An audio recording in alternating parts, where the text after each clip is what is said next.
And good morning, good afternoon, everybody. We'll give it a couple more minutes for attendees to join, so please just be patient and we'll join momentarily.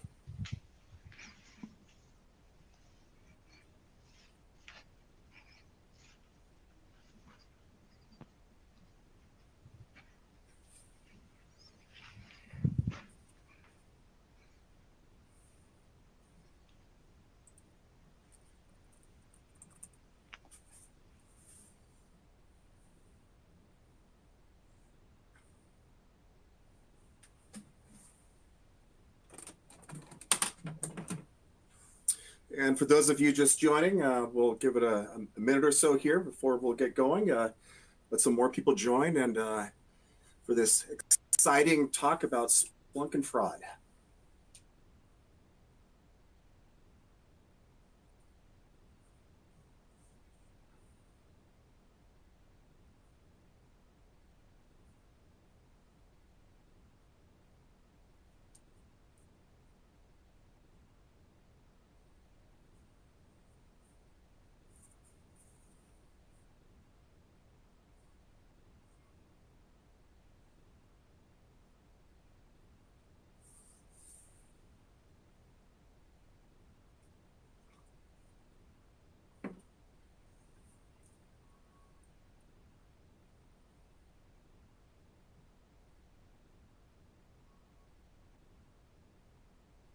And we'll give it another 30 seconds and then we'll kick it off.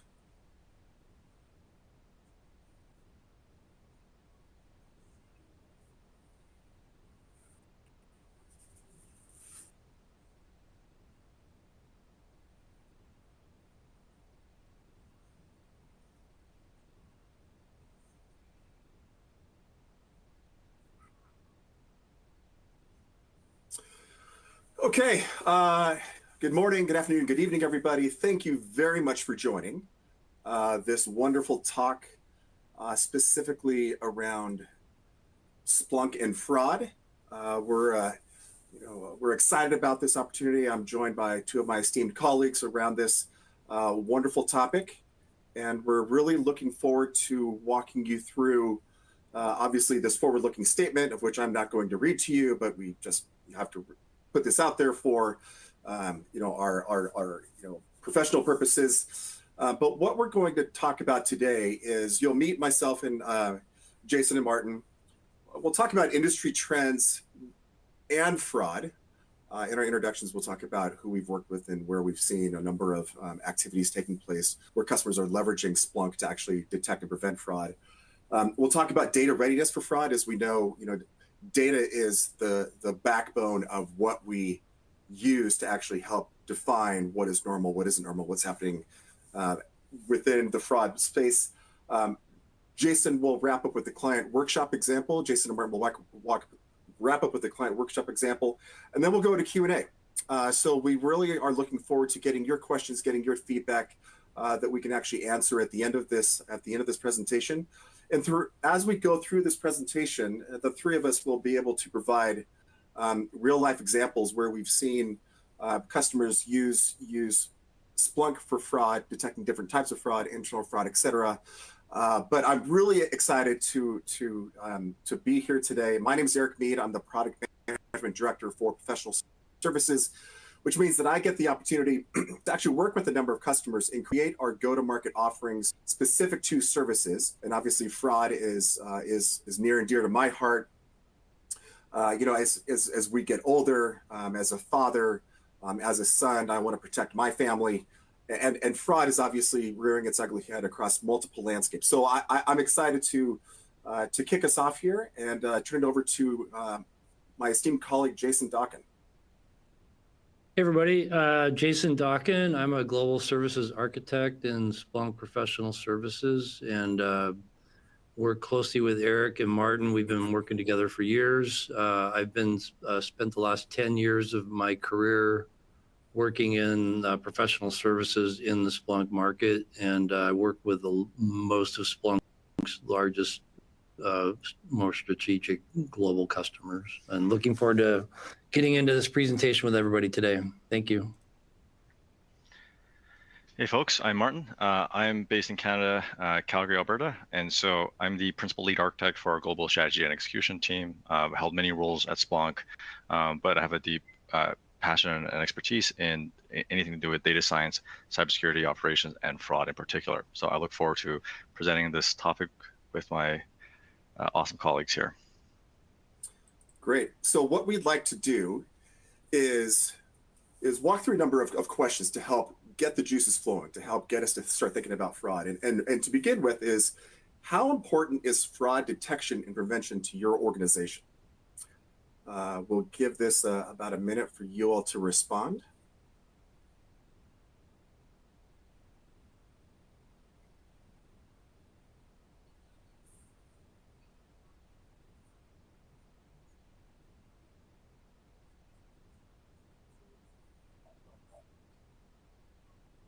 Oh, the ticker's going up. Thank you very much for responding. Looking forward to getting your feedback and insight into what you're seeing within your organization.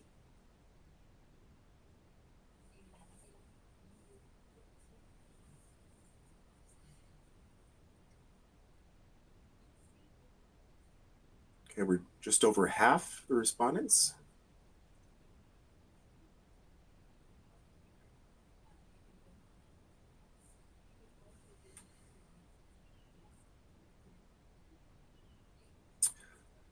Okay, just a couple more attendees are responding, and then we'll look at the results.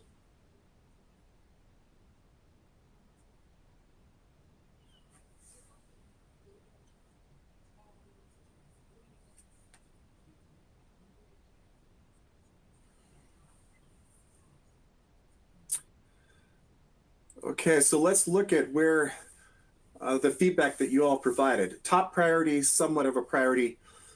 Quite honestly, what we're seeing at a number of VECs that we've done virtual enablement sessions, for a number of audiences, is fraud is important. It is important to the organization, both for internally and externally.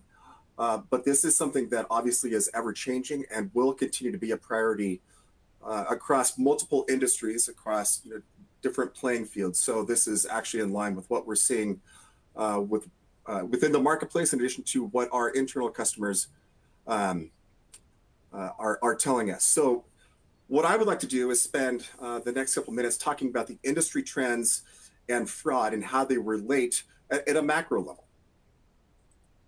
So we'll see here that there's operational resilience, there's financial crime, there's knowing your customer, there's supervision and compliance.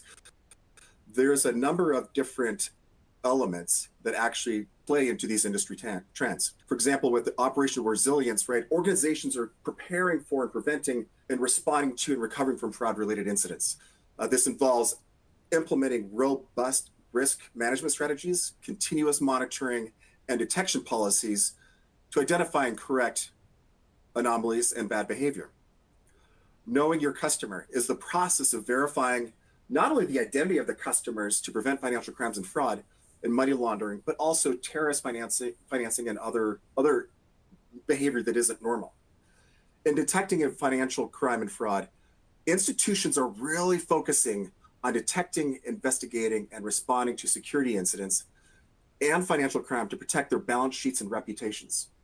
And in terms of knowing your customer, when I'm actually out traveling, I typically go to the ATM every Friday. I'm the father of two older daughters, and it seems like whenever I go home, they always ask me for money. So I have a typical plan where Friday afternoons I will go get cash, and I take out a specific denomination of cash.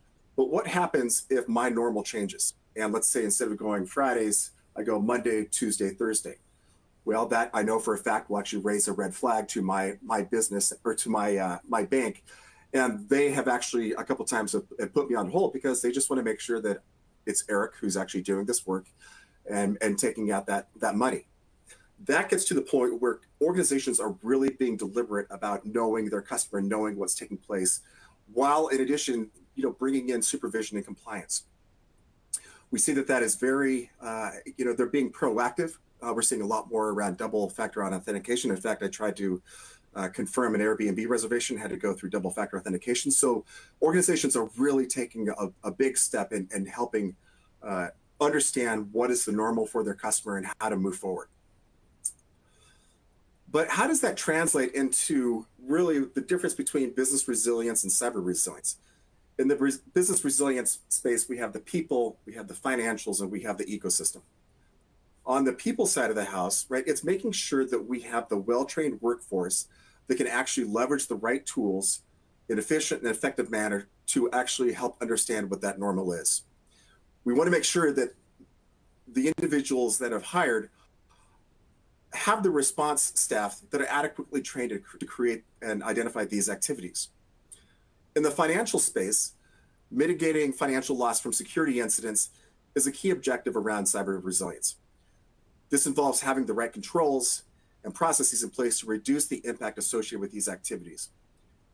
And finally, the ecosystem extends beyond the organization's perimeter. Jason and I have worked with a number of organizations that both are looking at internal fraud and external fraud. But we also need to know how these activities are being coordinated to actually detect and deter third-party services and ensuring that those services continue to be delivered beyond a cyber event. Now, overall, cyber resilience is about ensuring that an organization can continue to operate efficiently despite cyber threats. But there is the actual cyber resilience, operational resilience down below that Jason is going to talk about. Yeah, thanks, Eric. The main point here that I want to talk about, I'm assuming that most of the people who are here, you at least, if you not only use Splunk already today, you're aware of Splunk and what Splunk does. And the bottom part of this diagram is where, Splunk has, dominated the market for years, certainly in cybersecurity, where Splunk has been picked by Gartner to be the leader in SIEM technology for the last 8 years running, I believe, or longer. Certainly in IT operations and application monitoring, that's what we do. That's our bread and butter. And that's how Splunk has, built a 20-year-old company that recently was acquired by Cisco.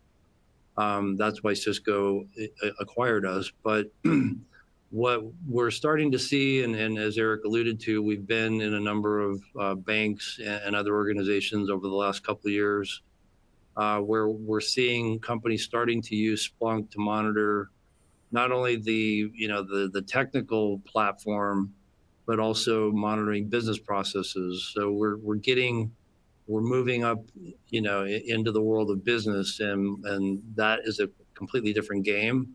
And certainly when you're talking about detecting and managing fraud, that is touching the business very much so. Awesome. Thanks, Jason.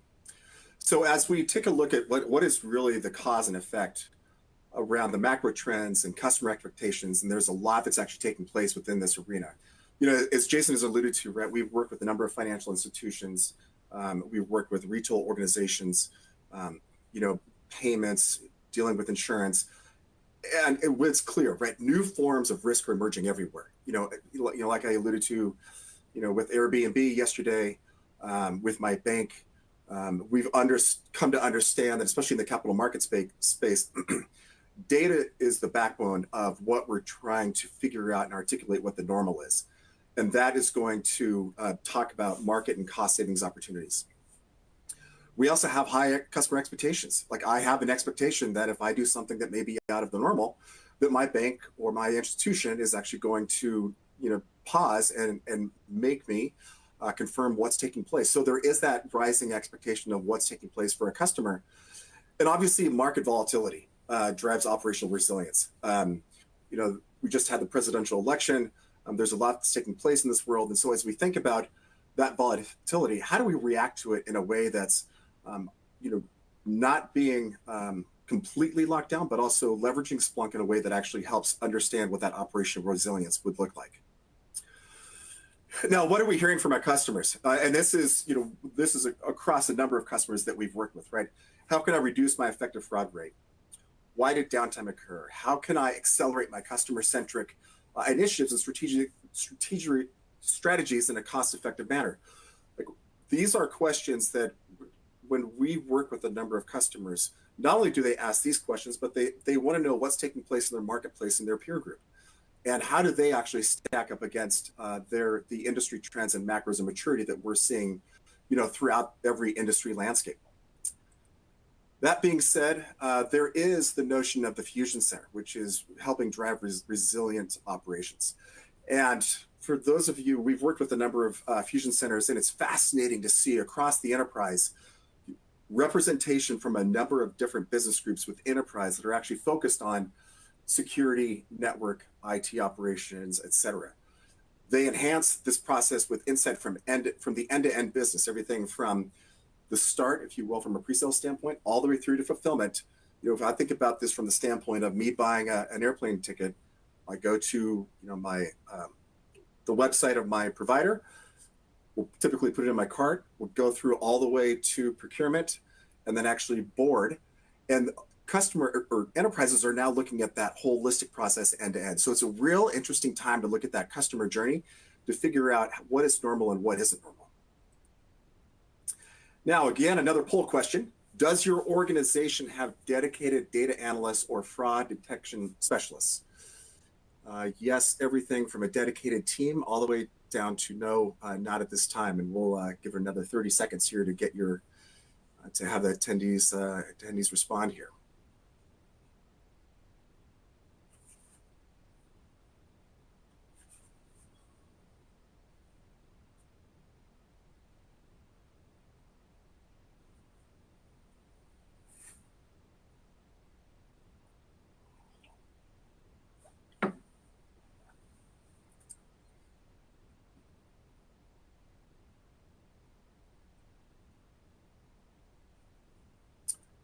And we'll give it another 10 seconds here, and then we'll check the results.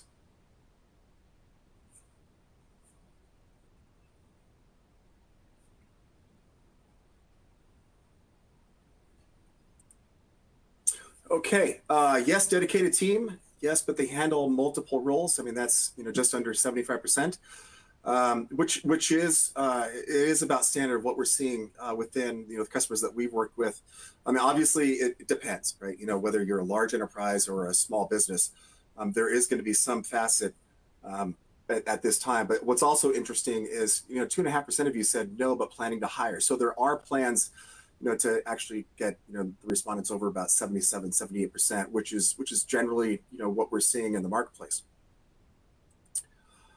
Another poll question is, to what extent do your cybersecurity teams work with your fraud teams? And we obviously have a view on this that we've seen by a number of our customers, but let's see what the attendees have to say.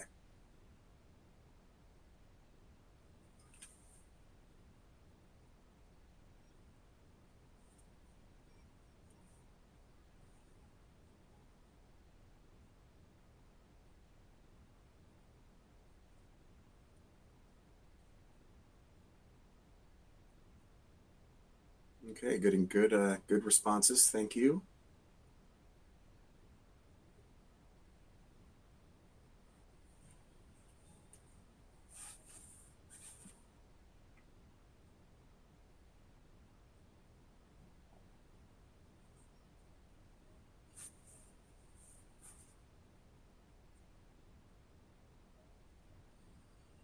Okay, we'll give it 5 more seconds, and then we'll see what you have to say.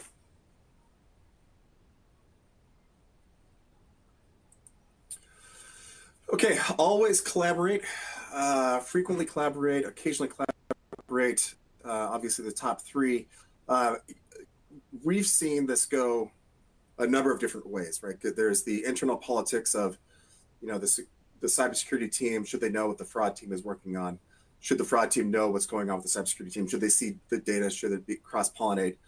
A lot of this is based on not only the technical infrastructure of how Splunk is set up with the enterprise, but then also it's predicated on what are the policies that are being manifested and put out into the actual enterprise. So that's good intel. It's definitely we're seeing that space.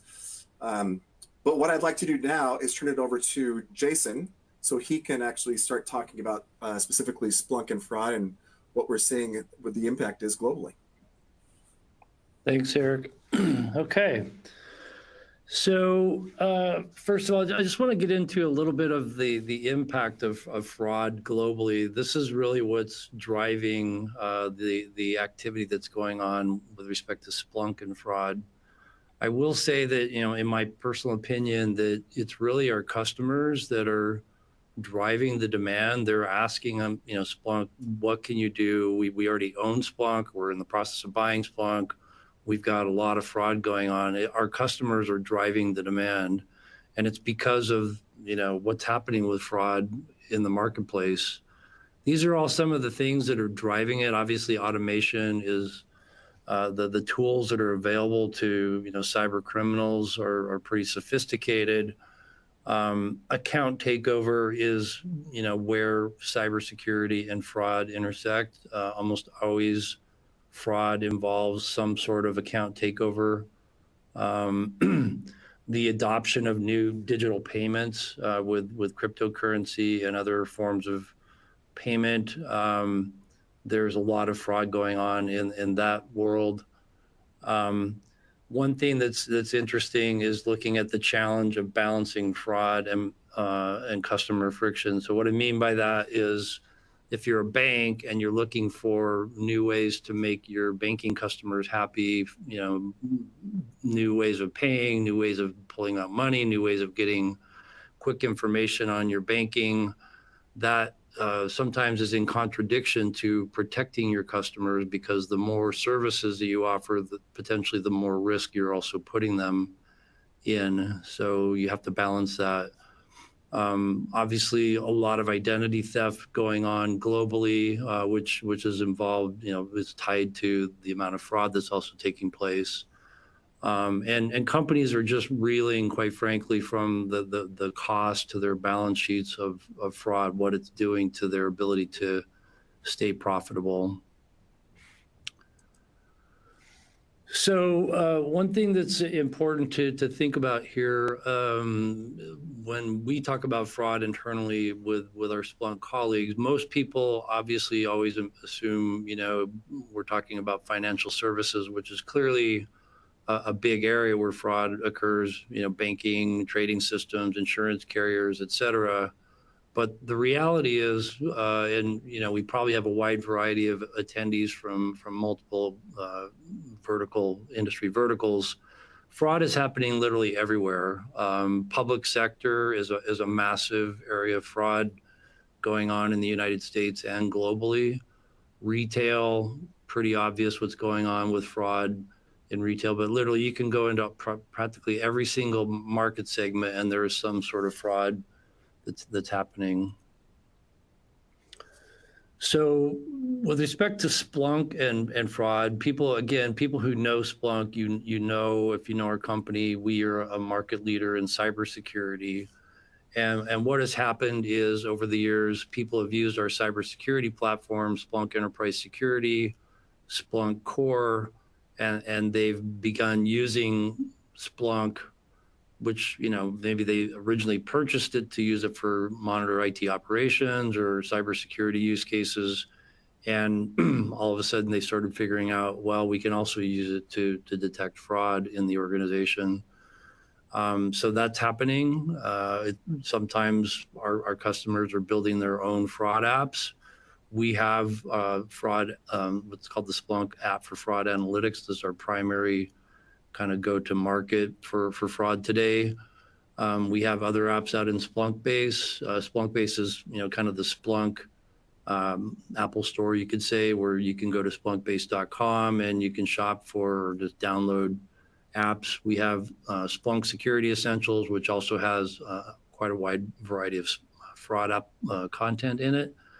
And Splunk Security Essentials for Financial Services also has quite a bit of content around fraud.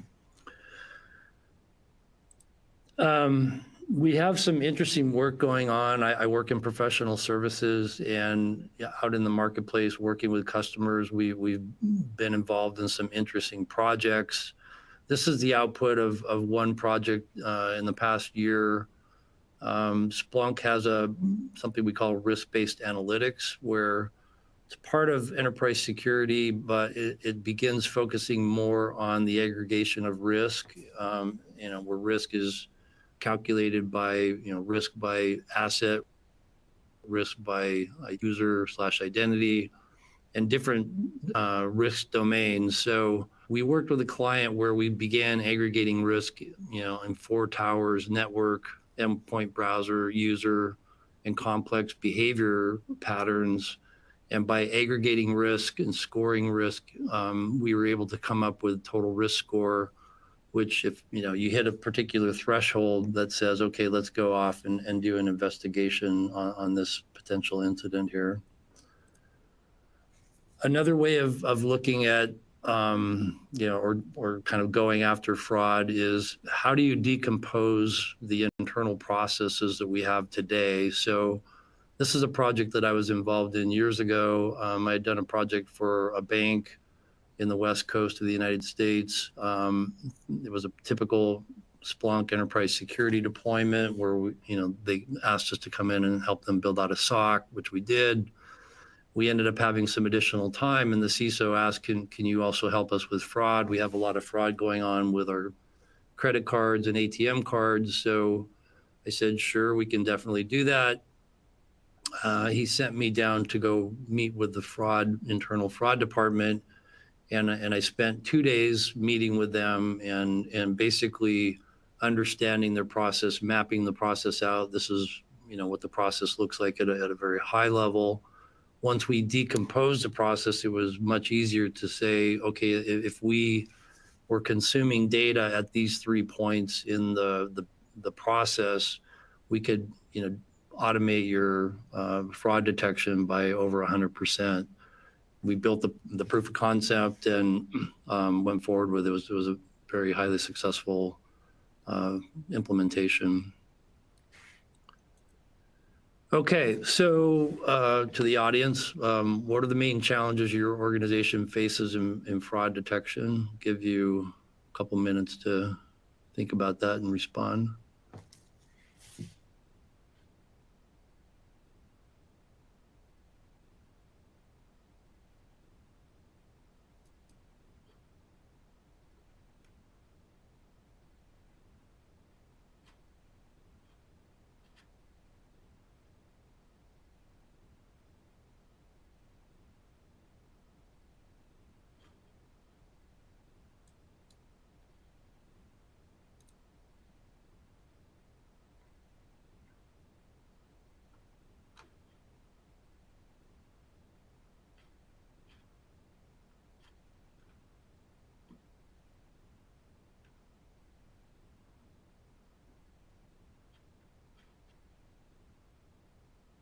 Give you another minute.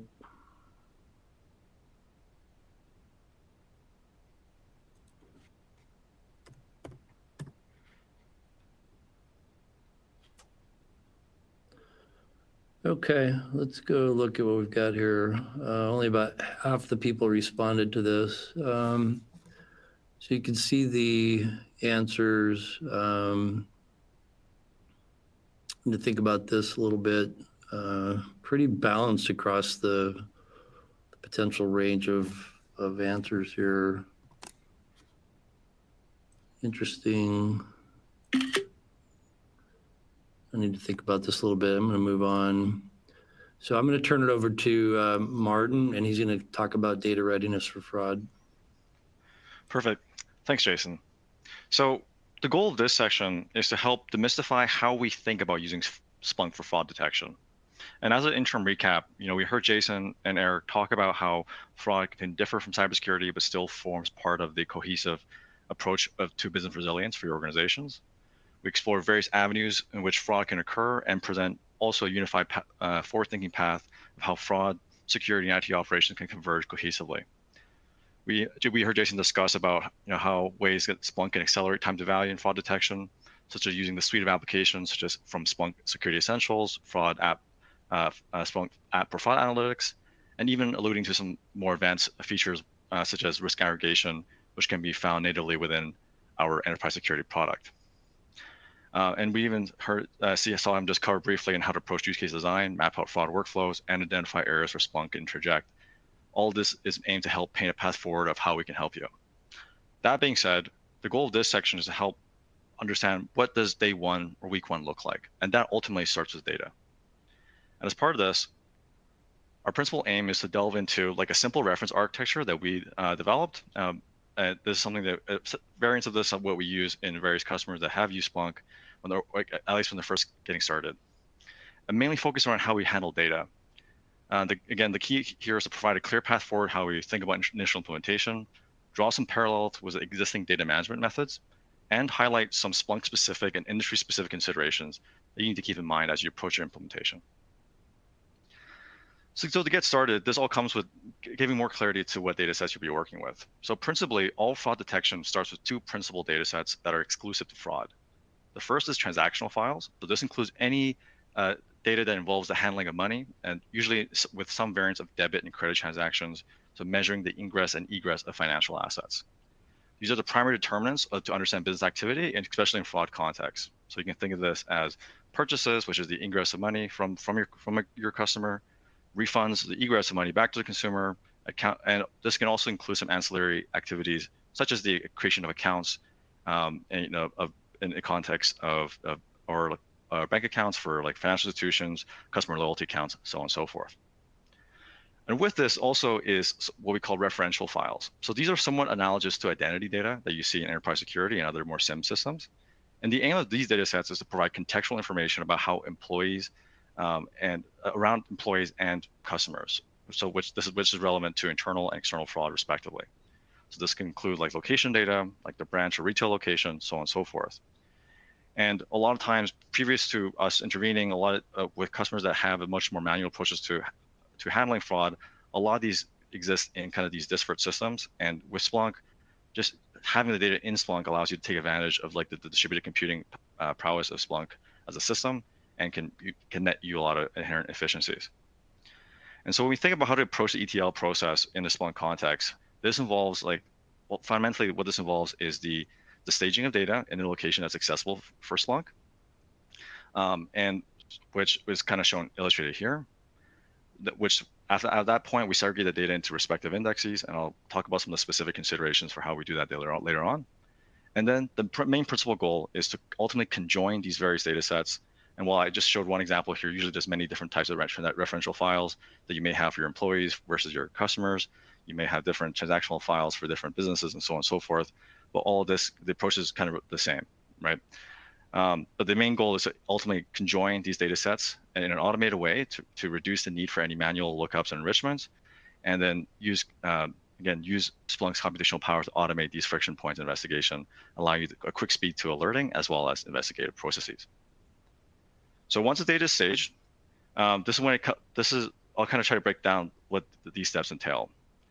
So really, the main principal goals is that with tools such as Edge Processor, ingest action, and other index time field actions that you can use with your Splunk forwarders and heavy forwarders respectively, we can then use these tools to clean up the data, to remove things such as unwanted characters, so like white spaces, informative rows. So sometimes batch data sets have like a footer to tell you the total. You can do the statistical aggregation really easily in Splunk, so you don't need to do it you don't need to do it at the source. You're normalizing dates and so on and so forth. There's a lot of predefined approaches that we have to do this, and this approach for this doesn't differ too much from handling like more traditional like IT ops and cyber data sets. And so we do this at index time, and then we can also put forward additional processing at search time to help further process, clean, and aggregate the data as needed. Once this is all done, we create a safe search for referential data, and then write the results to a KV store, which is a kind of a static, non-time dependent record that you can then reference, which I'll elaborate a little bit later on, with another safe search that is performed upon your transactional files that then merge it against these referential, that does a lookup against the referential data within your KV store and writes the results to a summary index, which allows you to then essentially pre-summarize the data, allowing you to do more time series based analysis later on. So once you have the data in place, once you have the data clean, it's really easy to then ideate and create alerts and facilitate additional ad hoc investigative processes with this conjoined data set. So one thing we sometimes get asked is like, why use this approach versus like an automatic lookup, for example? What we outline here is a approach, but with Splunk, like being a platform, there's many different approaches you have, to tackle this issue. But a common analog we see is comparison to like, why not just use automatic lookups that exist for ES, for example. And the reason you may not want to do this is really contingent on evaluation of a couple different parameters, right? And so without getting into too technical nuance, essentially the main thing to keep in mind is that when you with automatic lookups, you're essentially doing this enrichment at search time, but then it's adding some load to every single search because it's essentially appending referential data to every single search you're performing. With this approach, it'll essentially get the most out of your compute capacity as it pre-processes the data and offloads the processing time from like real-time searches to like more background processes that you can then schedule at a time that where it's less busy. And this reduces overall net resource usage and improves scalability and per search cost to run and speed of each search. The only compromise that there's sometimes a slight delay in data availability, as there's a delay from when the data is ingested to when it's written to summary index. But as I'll kind of elaborate later on, typically what we see with fraud data sets is that when you do fraud analysis, you're looking back a large historical basis to look for variances from normative activity. And so because of that, usually there's some inherent delay with fraud investigations anyways. And so this trade-off ends up not being actually very significant. So in short, and this also ensures that you're not using as much compute capacity and instead offloading that more to disk, which is a lot easier and cheaper to scale, generally speaking.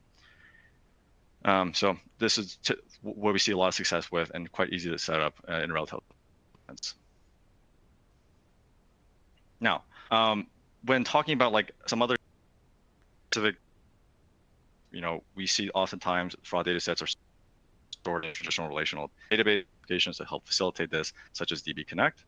And we also sometimes see that if fraud data is being pre-summarized, it can sometimes exist in text files, CSVs, or even Excel.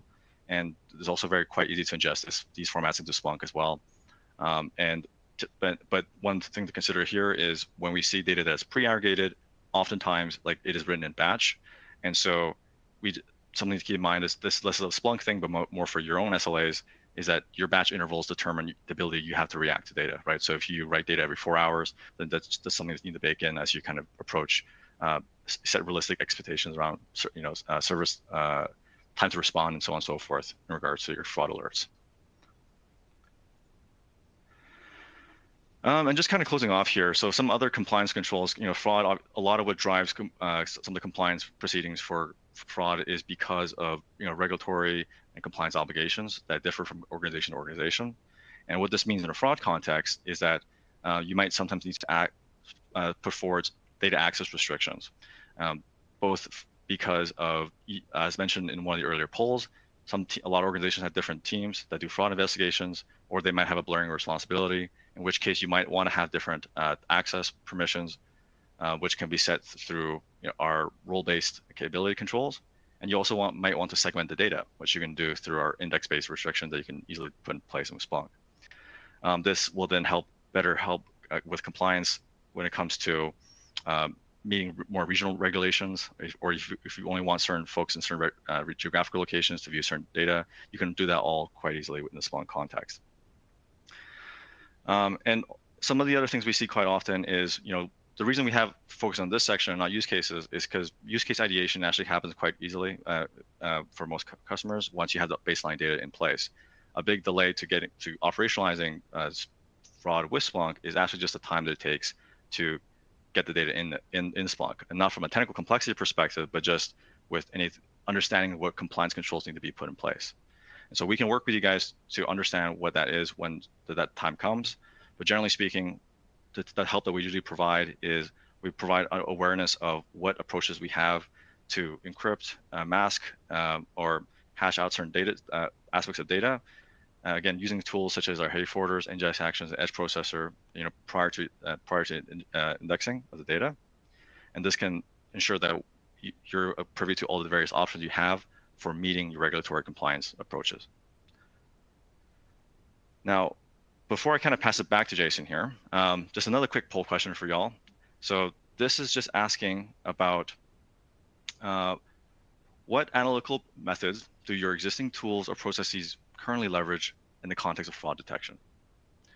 And while you guys are answering this, so really the goal of this is to ascertain the level of maturity of your in your fraud response for your organization, And while we don't have time to go through like in-depth fraud use case development in the context of this presentation, just know that Splunk has various different approaches to help augment your fraud maturity, regardless of which stage you're at. So, and that applies to all of the different methods you see on the screen here. And to also close off, and I hope through that kind of a little more of a technical digression, we gave you a better understanding of the robust and flexible approaches for getting data into Splunk and how we then enrich it for fraud detection and analysis. And the aim is to help simplify the understanding around implementation and to also convey to you guys that by augmenting Splunk on top of your existing fraud processes, you can create a scalable and efficient architectures that accelerates time to value, minimizes manual intervention, and enhances operational resilience. So I rambled on long enough. I'll give 10 more seconds for you guys to give your inputs in, and then we'll review the results. So 5, 4, 3, 2, 1. All right. Awesome. So this is great. So this is actually more or less what we expect. And so rule-based filtering is obviously the foundational to a lot of fraud alerting. And then statistical analysis is kind of the next derivation over that, where you want to maybe put in place like more dynamic baselines, accounting for seasonality, and so on and so forth. And then getting from that to kind of a much more unsupervised and AI-driven approach is something we can work with you guys to evolve in the Splunk context, because obviously that would incur not only just like new ways of designing use cases, but also how you scale architecture to accommodate for the additional processing demands of these elements. All right, pass it back to Jason. Thanks, Martin. Okay, I don't know if it was obvious. I mentioned that I work in professional services, but also Eric and Martin do as well. And so what we're here today, we're not product developers. We're obviously technical. We do technical service delivery, consulting work. So we're the team that comes in and works with you to implement Splunk and help you build out use cases and deploy Splunk, to solve business and technical problems. So this next section is an example, kind of an overview of what a workshop would look like if your organization wanted to reach out to Splunk to say, hey, how could Splunk come help me with my fraud problems? So there's a few different things that we focus on. First and foremost, usually the workshop the initial workshop would be a couple days. The first half of the first day is focused on your existing fraud architecture, if you have one. And it might go without saying to those of you who know a lot about fraud, but in most organizations that we've seen, especially the bigger organizations, fraud organizations are split. There's insider fraud management or insider fraud, focus work, and external fraud focus work. And usually in those, bigger organizations, those two teams are not even part of the same team. It kind of goes without saying that, the fraud organization or the fraud department and the cyber department are also not the same group of people. So oftentimes if we're in a customer talking about fraud, the first question we have, are we working with the people that are focused on insider fraud or external fraud, or maybe both? But if you're a big organization and you're already doing work, with something to do with fraud, you probably have your own existing fraud architecture. It might look like something on the right where you've got fraud case management, fraud incident management, some sort of a fraud risk database, and you've got potentially lots of other systems that are already in the process of detecting fraud. On the left-hand side is our kind of Splunk architecture for fraud, which includes the fraud app for fraud analytics, enterprise security with risk-based alerting, and the traditional Splunk architecture. Down below are all the different data sources, which, and there's lots of data sources.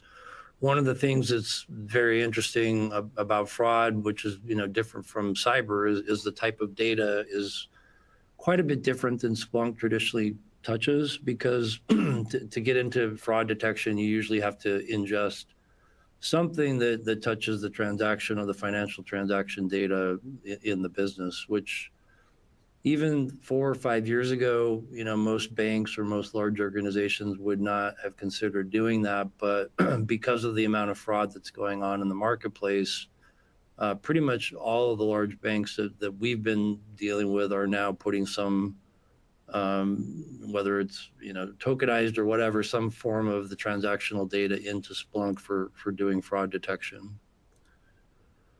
So after spending a half a day or so, understanding the existing current architecture, we also want to look at the fraud data sources that are available in the organization, and they change obviously by line of business and company, et cetera, and the use cases that the company is interested in. So we deep dive on your existing data sources. What is it that you want to do? Do you have access to the data? Can you bring the data into Splunk? Who owns the data in your organization? These are all important questions. If we really are going to help you build and deploy some kind of a Splunk solution for fraud, we have to know that we can get access to the data and we can get it into Splunk. So we usually spend about a half a day here. And then the next thing we do, obviously from data, is closely tied to data are the use cases themselves. Eric and I were probably in half a dozen customers in the last year, running various workshops. And interestingly enough, I would say that other than account takeover and one or two other use cases, the use cases are very different as you go from one organization to another. It's very rare that the use cases, are, full overlap. We do have our own starter use cases, fraud content in the apps I mentioned earlier. But oftentimes, those are just starter rules and use cases. We end up having to customize them for your needs, your data, et cetera. So we usually spend another half a day or so on going on a deep dive on the use cases. Before I get to the next slide, just a quick question. So which primary fraud detection use cases are you looking to address? You get a quick.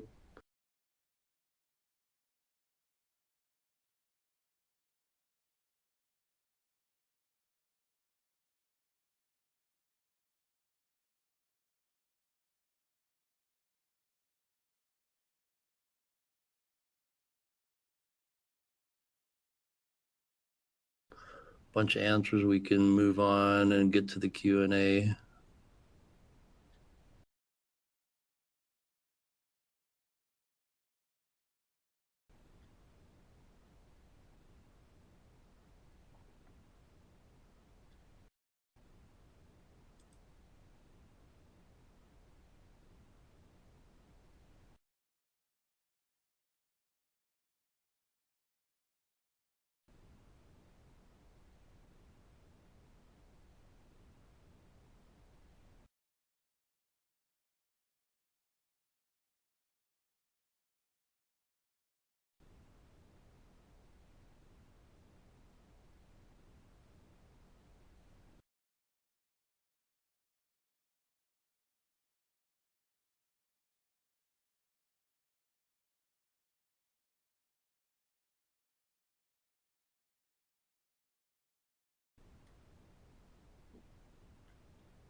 Getting close to half of the people responding here.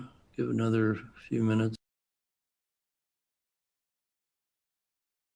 here, or a couple seconds here.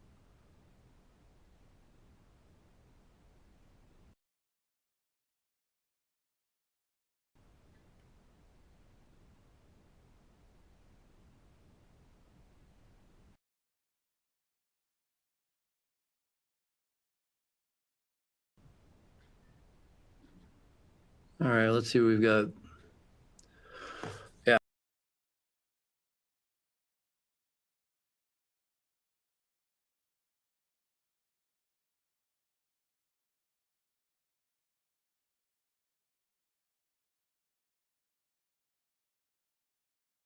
Yeah, so account takeover, as we mentioned earlier in the presentation, is definitely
the intersection between cybersecurity and fraud. Clearly, a very important use case, and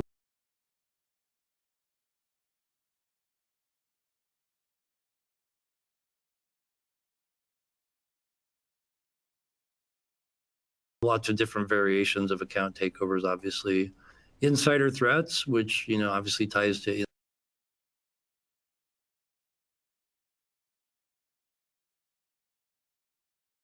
insider fraud, which is oftentimes lots of different sources of data, even different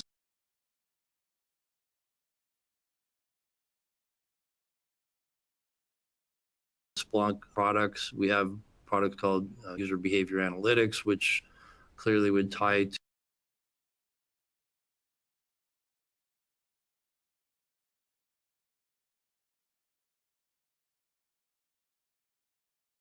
to insider fraud, payment fraud, obviously an obvious one, identity theft.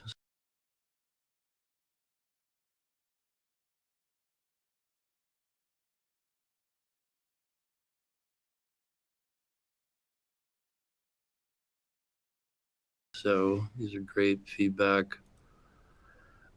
So kind of wrapping up the overview of the workshop, we spend the last half of the last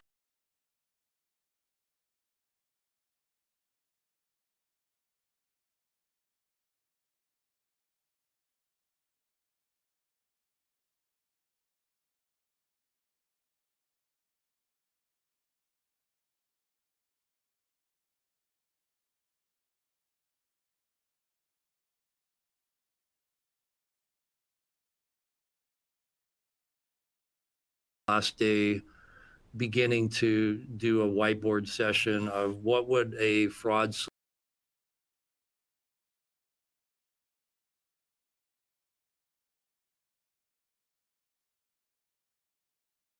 solution look like with Splunk? What is the architecture going to look like when it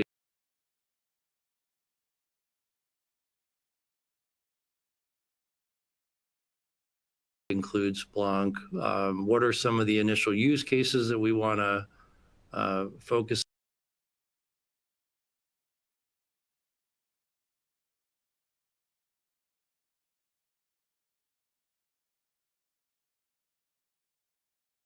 on and maybe do some pilots on? Clearly, we have to have the right data.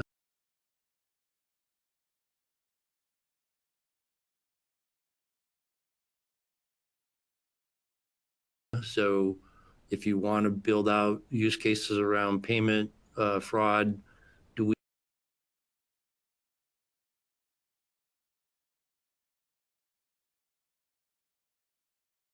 we have access to the data that would allow us to do that implementation? Are we going to be able to get that data? Are we going to be able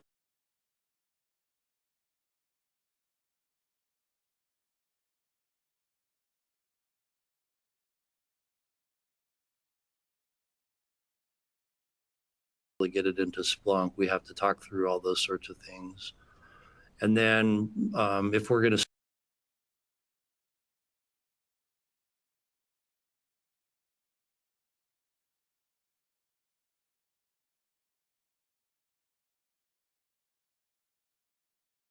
start with the Splunk fraud app, what kind of customizations might we need to make? Or are we going to start from scratch because your use cases are just too unusual? They're not really covered by the fraud app. Dig into our existing use case library to see, what kind of content you might be able to use. And then we map out a high-level project plan and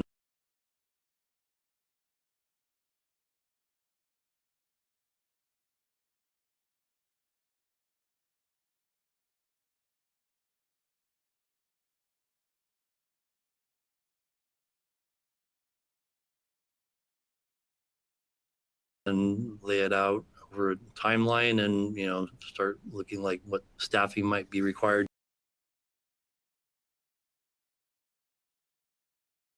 to build it out, how we would work with you and your team, and that's kind of where we get started. So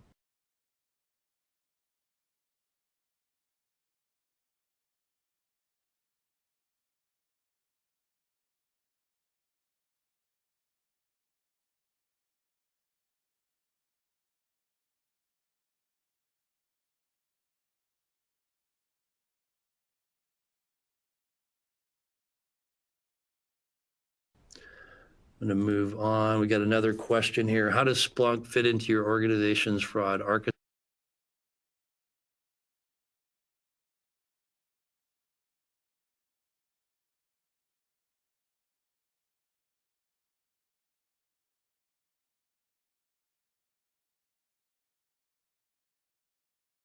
and or strategy? And clearly it goes from everything down to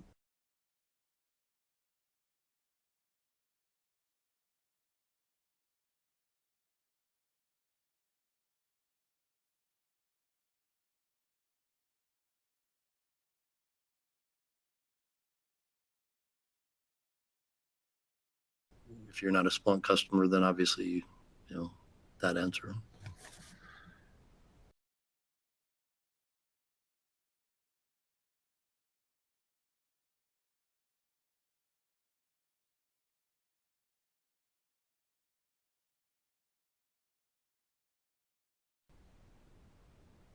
If we can get these answers back quickly, that'll give us about 8 minutes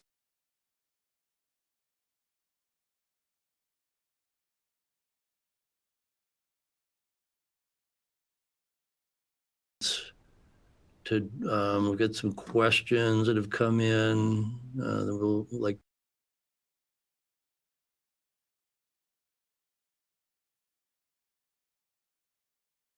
to try to address as many of those as we can.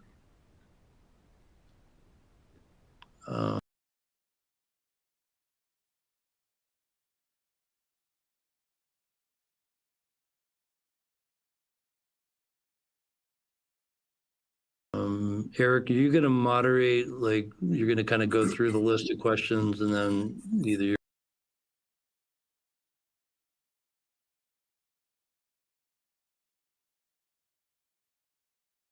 going to answer or hand it off to Martin or me? Correct. And just so everybody knows, for those questions that we can't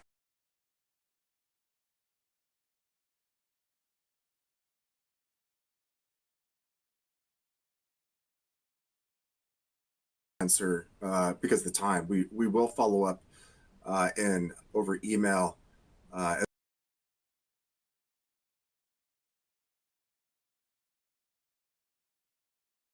as well as on Splunk community as well.